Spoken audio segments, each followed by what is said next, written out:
28 जुलाई 2025 को संसद के मानसून सत्र में ऑल इंडिया मजलिस-ए-इत्तेहादुल मुस्लिमीन एमीन के सांसद असदुद्दीन ओवैसी ने ऑपरेशन सिंदूर और भारत पाकिस्तान संबंधों पर चर्चा के दौरान केंद्र सरकार पर तीखा हमला बोला। उन्होंने कई अहम मुद्दों पर सवाल उठाए। पहला सवाल है कि भारत पाकिस्तान क्रिकेट मैच पर ओवैसी ने भारत और पाकिस्तान के बीच होने वाले क्रिकेट मैच, खासकर एशिया कप में भारत की भागीदारी पर कड़ा विरोध जताया। उन्होंने कहा, जब भारत ने पाकिस्तान के साथ व्यापार बंद कर दिया है, उनके विमान हमारे हवाई क्षेत्र में नहीं उड़ सकते, उनकी नावें हमारे जल क्षेत्र में नहीं आ सकती और 80% पानी रोक दिया गया है, तो फिर क्रिकेट मैच क्यों खेला जा रहा है? मेरा ज़मीर मुझे उस मैच को देखने की इजाज़त नहीं देता।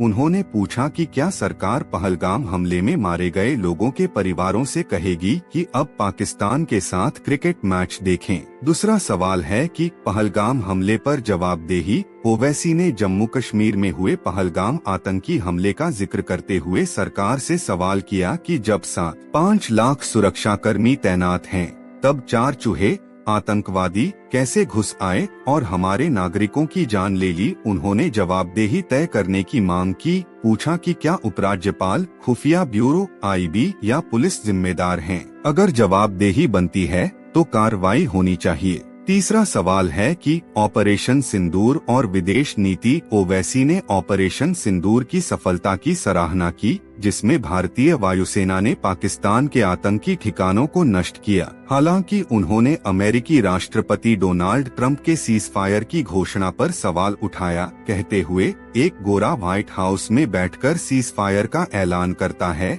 क्या यही आपका राष्ट्रवाद है?